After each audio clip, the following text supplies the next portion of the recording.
Assalamualaikum warahmatullahi wabarakatuh. Selamat datang di podcast sahabat podcast Ngobuburit ya. Sekarang sudah bersama salah satu narasumber yang sering ngisi kajian Ramadan juga dan salah satu dosen Universitas Amikom Purwokerto juga. Dan pastinya untuk di episode kali ini nanti bahas tentang amalan-amalan khususnya di 10 hari terakhir di bulan suci Ramadan ini. Ustaz, selamat datang. Assalamualaikum Pak Ustadz. Waalaikumsalam. Dengan Pak Ustadz Shodiq Khalidi MPD. Benar Pak? Iya. Gimana Pak, kabarnya sehat? Alhamdulillah sehat. Alhamdulillah. Puasa masih lancar Pak? Insya Allah. Insya Allah 1 bulan. Insya Allah. Atau mau lanjut lagi Pak? Ya nggak bisa. Oh enggak. Ada ketentuannya. Ada hari tasriknya ya kalau di Syawal ya. Ada Syawal nggak boleh puasa. Syawal nggak boleh puasa ya. Walaupun saking taatnya. Iya. Haram malah. Haram. Malah dosa. Dosa malah. Iya. Oke. Yang jelas ya, pastinya sekarang kan di bulan suci Ramadan Pak Shodiq juga banyak kegiatan-kegiatan. Kegiatannya apa aja berarti Pak?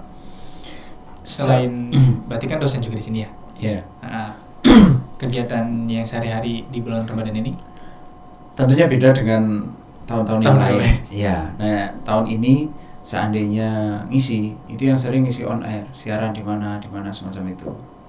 On air berarti air, entah ya. Itu di masjidnya kah atau di suatu tempat kah? Di masjid dan di suatu tempat. Misal kalau yang di Indonesia Amikom ya di sini gitu, Yeah. untuk kajian online. Yeah. Tapi kalau di beberapa tempat juga ada di masjidnya, tapi ya via online juga. Iya, jamaahnya jin. Jadi di situ nggak ada manusianya, hanya Virtual ya? Iya. Yang jelas, apakah sebelumnya pernah seperti itu atau memang jarang? Ibaratnya kajian-kajian live online YouTube ataupun ya pakai teknologi sekarang misal pakai aplikasi video conference seperti itu, sebelumnya pernah atau ya ini baru pertama kali? Tahun kemarin sebenarnya juga ada. Cuma ya paling nggak terlalu sering. Iya. Kalau sekarang hampir semuanya 100%. 100% dengan metode seperti itu ya Iya. Pak. Oke. Yang jelas perbedaannya berarti kan perbedaan tahun ini yang jelas itu jamaahnya online semua. Iya. Dan sebenarnya itu lebih efektif.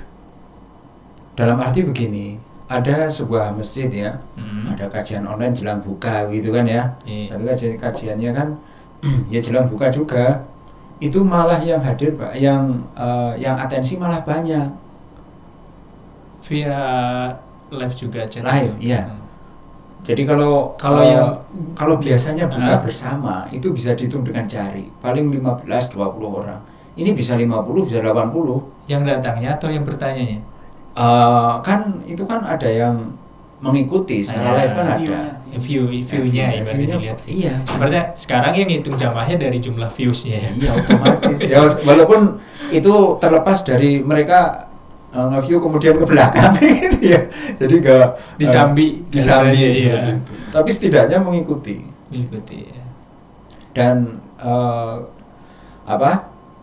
lebih tertantang dalam arti kata mereka pun ya untuk bertanya itu tidak ada sungkan-sungkannya, karena ini bagaimanapun juga kearifan lokal. Kearifan lokal dalam arti kalau sedang kajian seperti itu ya, dikasih kesempatan bertanya, rata-rata nggak pada bertanya. Kalau kajian seperti umumnya, iya. Karena mungkin ya malu atau apa dan atau seterusnya, iya. Ketika sekarang ada metode seperti ini, iya, dengan adanya COVID-19, ini hikmahnya yaitu jadi salah satu hikmah. Mereka yang tidak biasa bertanya itu jadi berani bertanya. Setidaknya ini yang tanya siapa sih kan nggak tahu. Tidak terlihat wujudnya. Iya, orang nggak tahu. Karena bisa disoraki kalau misalkan ketika offline kan bisa disoraki. Lu kayak gitu aja ditanyakan kan gitu. Oh, iya.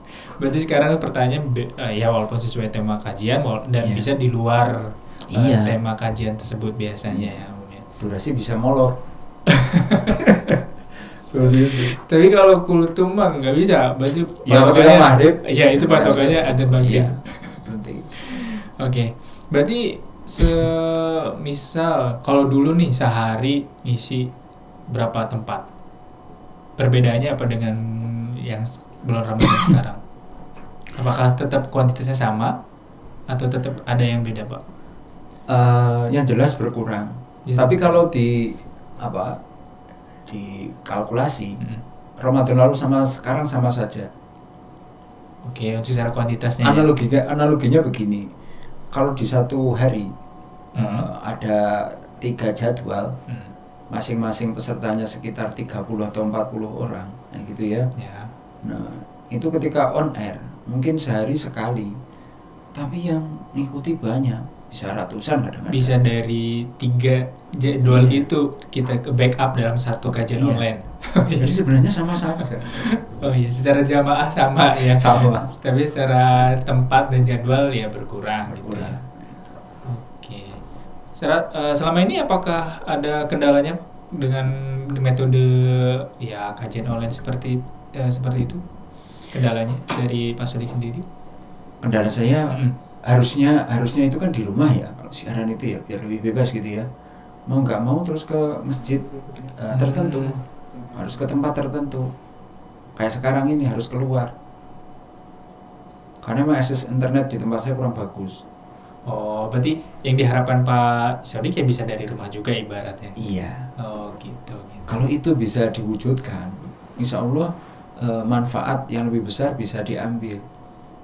Dan Pak Sodik pun bisa menghabiskan waktunya di rumah mempersiapkan dan lebih bisa banyak lagi. Betul. Dibanding dengan misal harus ke tempat ini gitu kan, bisa lebih banyak lagi untuk melakukan kajian itu dari rumah dan lebih nyata lockdownnya. Jadi saya tidak perlu keluar. Itu yang ditakutkan diri sendiri sama keluarga ya, karena jadi sering keluar juga ibaratnya gitu ya. Gitu. Tapi selama ini masih aman-aman aja kan? Bismillah, insya Allah. Yang penting tetap sesuai protokol SOP-nya iya benar dijalankan. Apakah seketat itu di keluarga juga ketika Pak Sodik setelah bepergian ataupun ngisi kajian? Sama aja ya, ngisi kajian berarti walaupun kajian online. Ketika pulang apakah seketat itu dari pihak keluarga? Ya, SOP untuk keluarga tetap ada. Ada apa itu? Ada cairan di depan, dekat keran, itu otomatis ya. Dan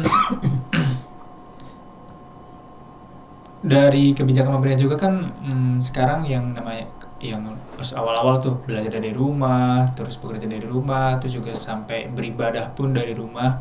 Tapi di sisi lain banyak pas awal-awal ataupun mungkin sekarang masih ada masyarakat Indonesia yang tetap ibaratnya ngotot untuk tetap beribadah di musola atau masjid. Itu tanggapan seperti apa?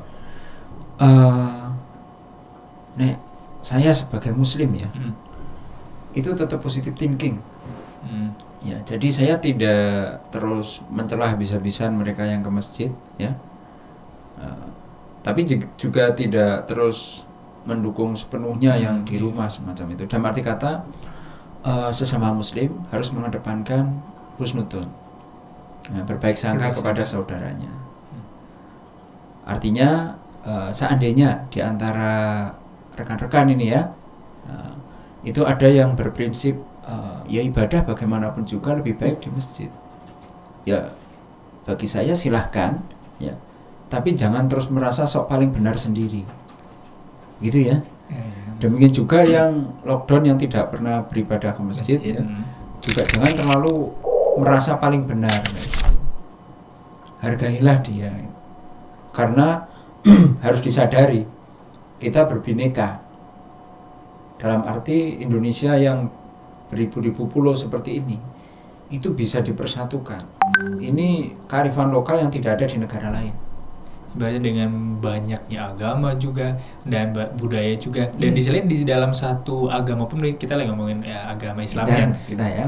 Itu juga banyak beragam cara beribadahnya. Nah itu toleransi dalam dalam umat beragama ya, bukan antar beragama dalam satu agama lah secara gitu ya. Itu juga harus sama-sama toleran ibaratnya. Iya.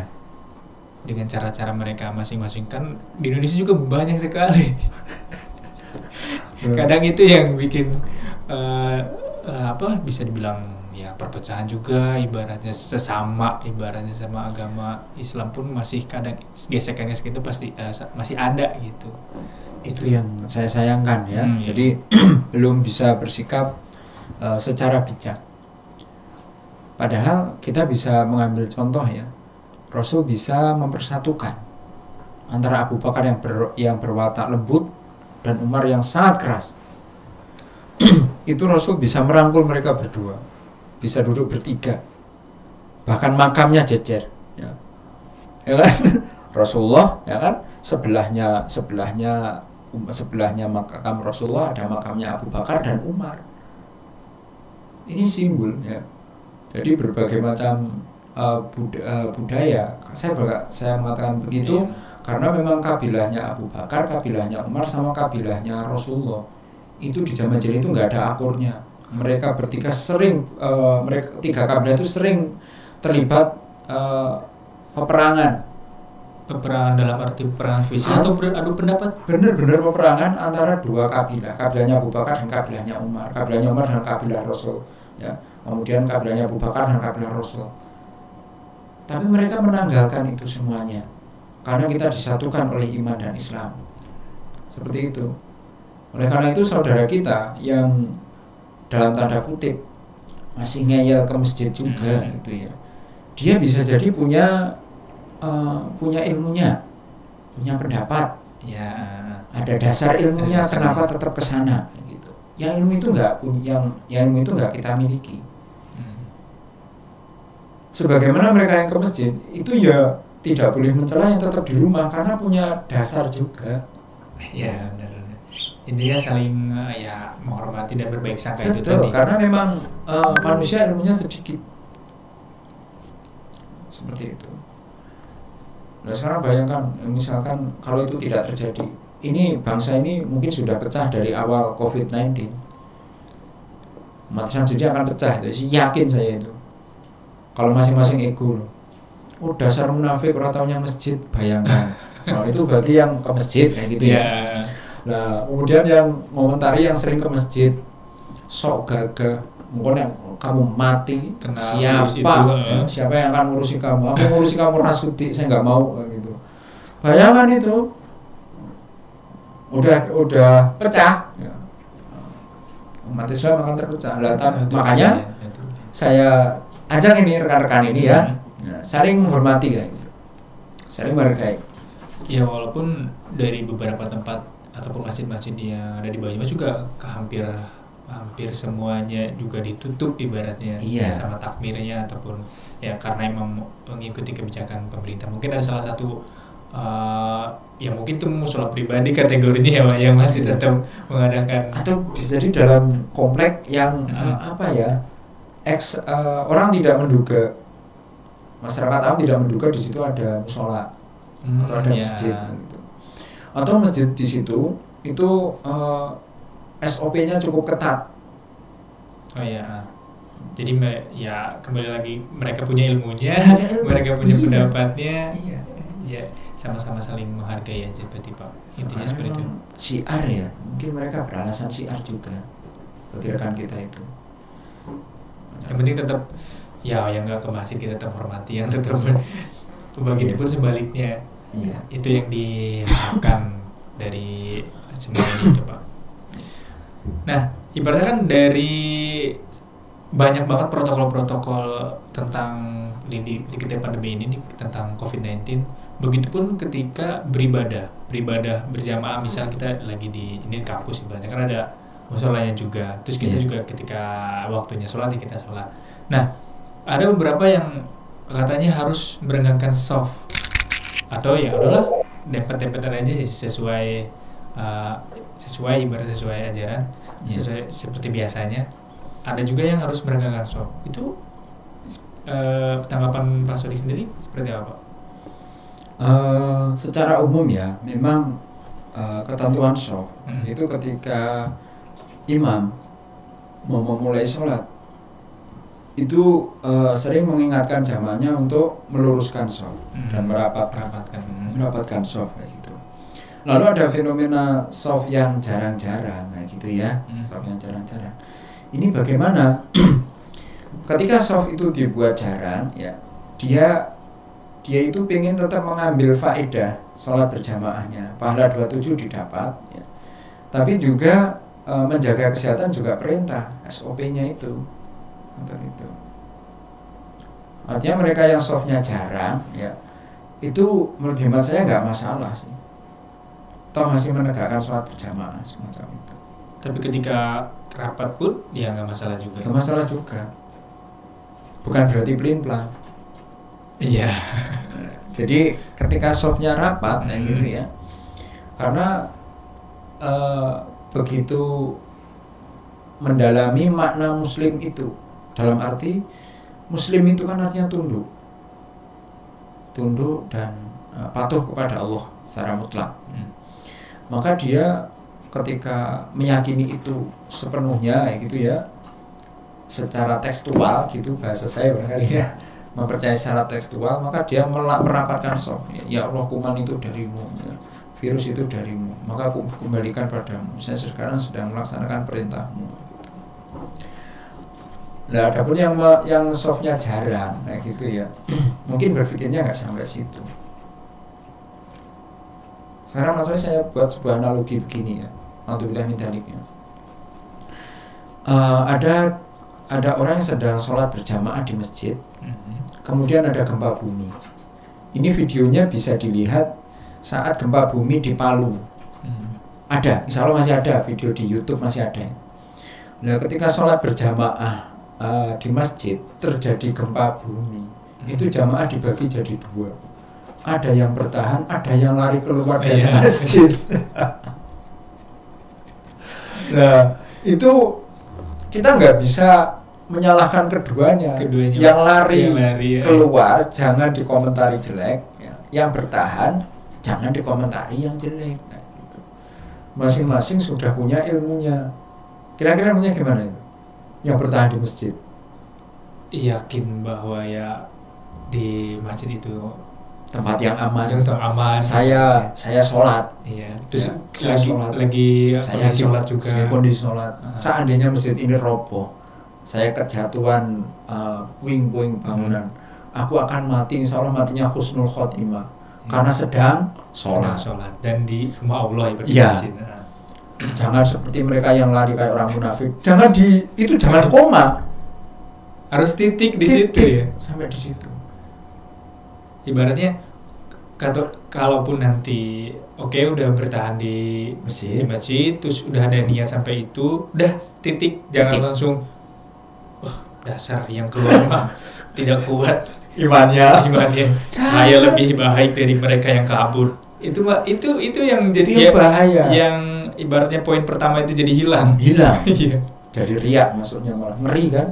Iya. Begitupun yang keluar, yang lari keluar, mereka sama. Berpendapat atau berkeyakinan? Iya, berkeyakinan bahwa saya itu pengen jadi hamba Allah yang baik. Dosa saya masih banyak. Saya belum siap menghadap Allah sekarang. Dosaku masih banyak, hutangku masih banyak. Membayar hutang itu hukumnya wajib. Terus hutang saya bagaimana kalau saya mati sekarang? Salah? Enggak. Nah, kan? Ya, itu titik juga. Jangan dilanjutkan. Itu jangan sok. Nah, kan? itu sok gini, sok kuat, sok apa gitu. Titik udah. Jadi kayak orang tadi, misalkan nih sebentar lagi kita masuk bulan terakhir nih. Ada orang yang kekeh untuk itikaf di masjid.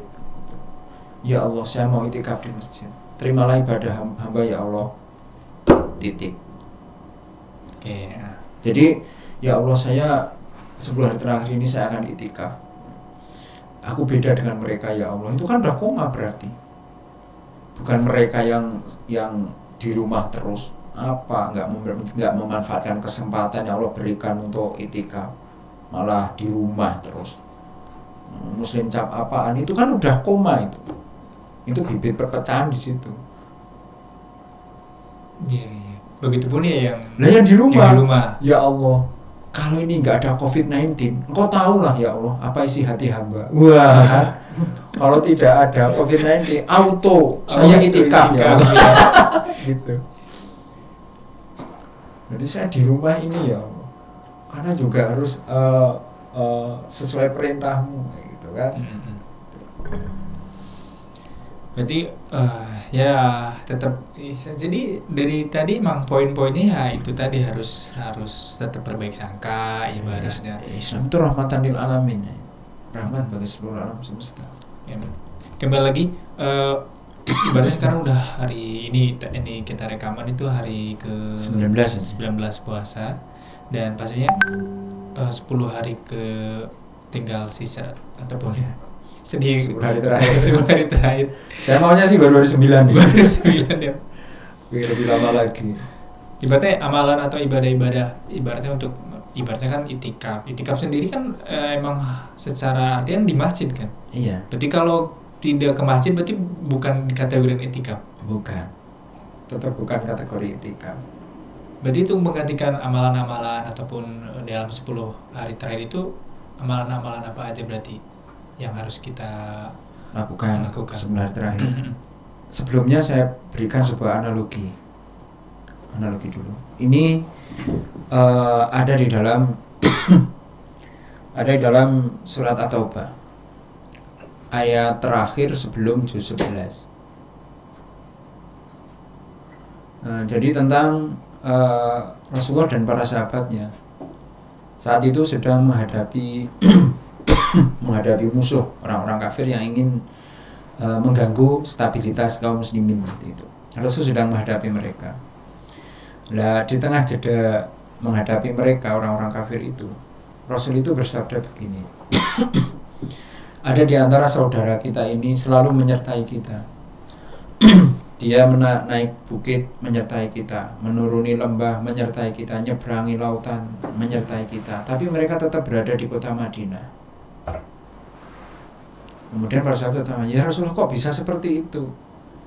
Iya, karena mereka terhalang. Karena mereka terhalang oleh udur. Mereka terhalang oleh kendala. Mereka memiliki kendala nggak seperti kita. Tapi mereka pada hakikatnya berserta kita. Pada hakikatnya mereka menyertai kita. Dan insya Allah mereka berpahala seperti kita. Karena menyertai kita. Nah, dari analogi ini insya Allah pas ya. Jadi kita mungkin yang biasa itikaf di masjid gitu ya. Nah, hari ini kita coba merasakan seolah di masjid seperti itu. Nah, sekarang bayangkan saja ketika itikaf itu apa yang dilakukan oleh orang itikaf di masjid itu. Tidak lari dari aktivitas amalia Ramadan kan. Ada sholat, ada sholat 5 waktu terjaga. Itikaf sih 5 waktu terjaga.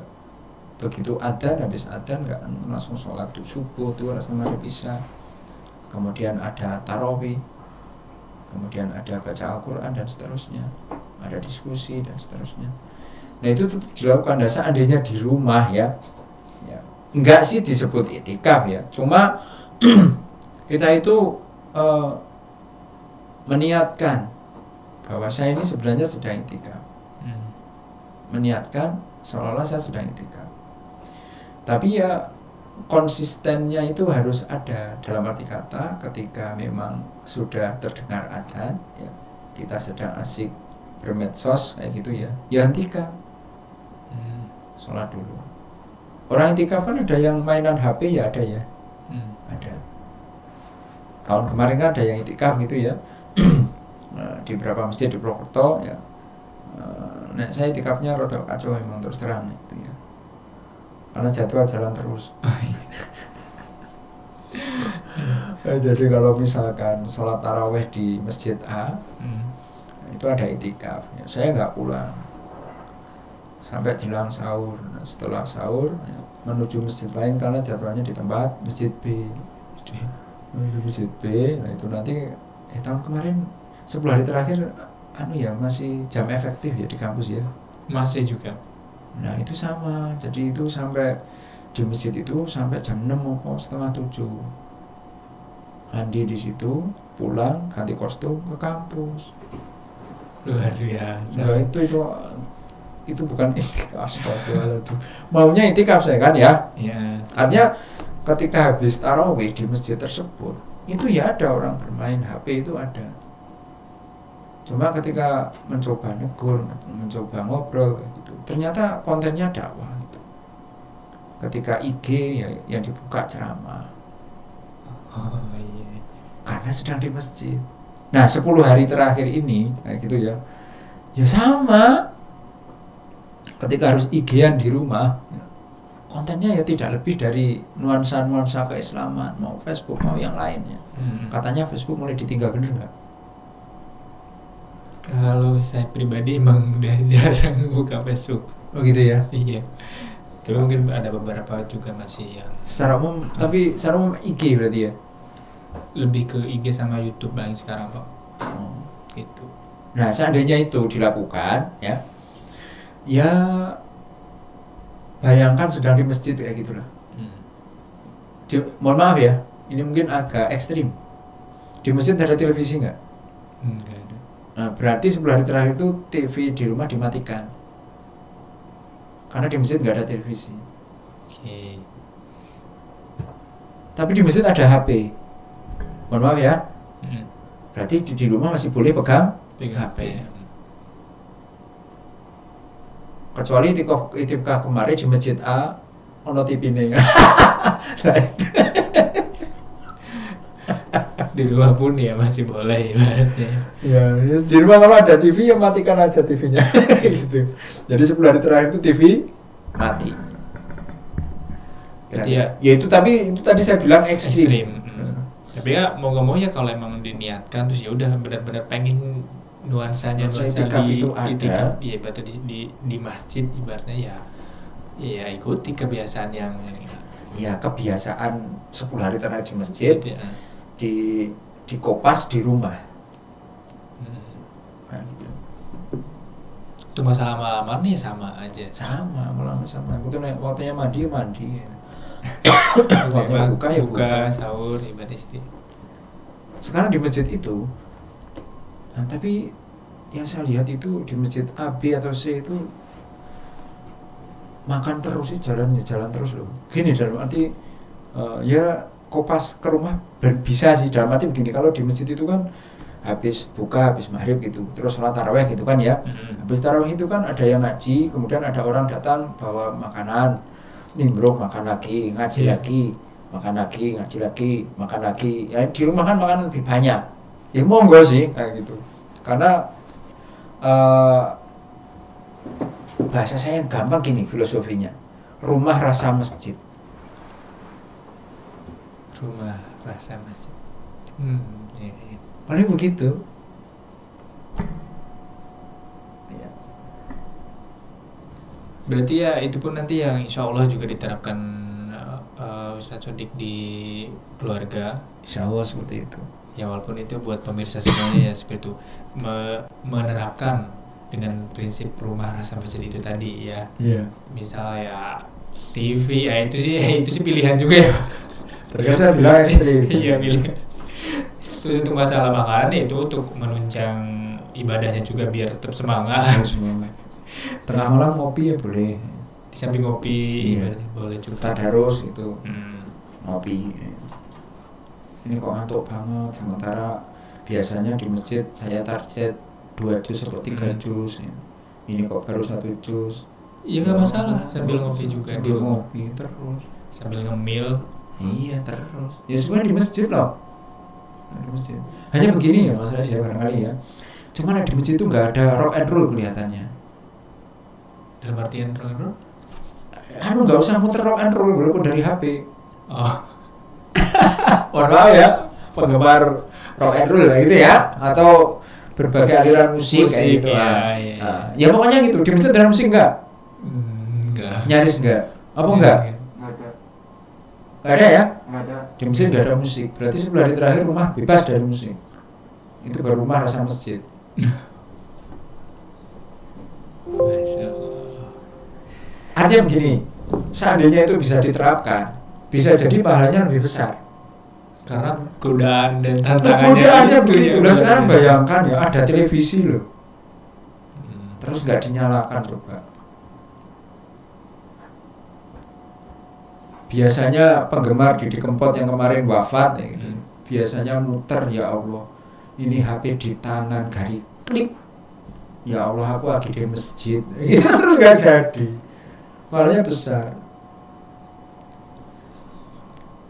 Yang kurang ajar kan di masjid terus nyetel itu kan kurang ajar ya. Nek di rumah seandainya gini ya, pemirsa ya, seandainya di rumah muter itu kayak gitu ya, itu ya masih ada sisi permaklumannya, memang di rumah sendiri ibaratnya. Tapi kalau bisa dihindari, top itu. Luar biasa. Jadi ya itu sih analoginya ya, untuk masalah pahala itu urusan hak prerogatifnya Gusti Allah. Kita dari sisi dari melihat sisi tantangan dan godaannya ya, Pak. Tantangan dan godaannya cukup berat juga ya. Ya mudah-mudahan sih kalau emang diniatkan, mudah-mudahan bisa menerapkan konsep itu tadi, rumah rasa masjid itu bisa. Dan bisa memaksimalkan ya 10 amalan-amalan 10 hari ibaratnya, biar dia dapat yang namanya Lailatul Qadar juga. Kalau di rumah pun Lailatul Qadar kemungkinan dapat bisa. Bisa. Artinya memang ya prioritasnya di masjid, gitu kan ya. Yeah. Tapi ketika musim pandemi seperti ini, ya walaupun di rumah insya Allah meraih Lailatul Qadar masih terbuka peluangnya. Kayak gitu. Untuk ciri, berarti untuk ciri umum sendiri untuk Lailatul Qadar sendiri ketika datang itu ya ada beberapa ya. Misalkan malam hari itu memang tidak muncul bulan. Logikanya itu sudah jauh dari tanggal 15. Ya, udah jauh.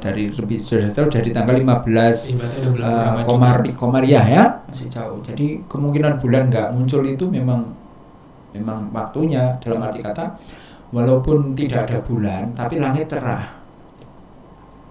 Berawan? Ya bisa jadi berawan tapi tidak sebanyak umumnya. Oh, ya. Satu. Yang kedua, tidak banyak meteor. Kalau orang Jawa bilang bintang jatuh, ya. Itu tidak banyak bintang jatuh hari itu. Karena bintang jatuh itu representasi setan yang dilempari oleh Allah Subhanahu wa Ta'ala, oleh malaikat. Dan ada juga mitosnya ketika ada bintang jatuh kita berdoa. Dulu pernah ada mitos itu juga. Iya. Jadi yang kedua, tidak banyak bintang jatuh.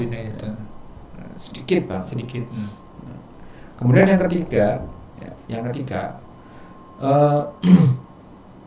ayam jantan berkokok sering, ya, lebih sering terdengar ayam jantan berkokok di malam hari itu. Iya. Jadi tidak pada waktunya kadang-kadang. Intensitas ayam jantan berkokok itu lebih sering. Kalau kita buka kitab Riyadhus Shalihin, kalau tidak salah itu ya, ketika ayam jantan berkokok itu karena dia melihat malaikat.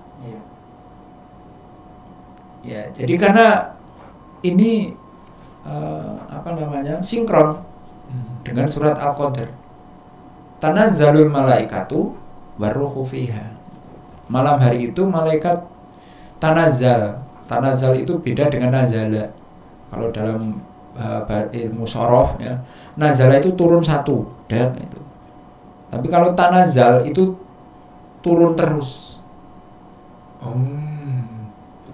Makanya ayat itu tanazzalul malaikatu waruhu fiha. Jadi malaikat itu turun terus-terusan. Dan itu hanya ayam yang lihat. Maka mereka berkokok tidak pada waktunya.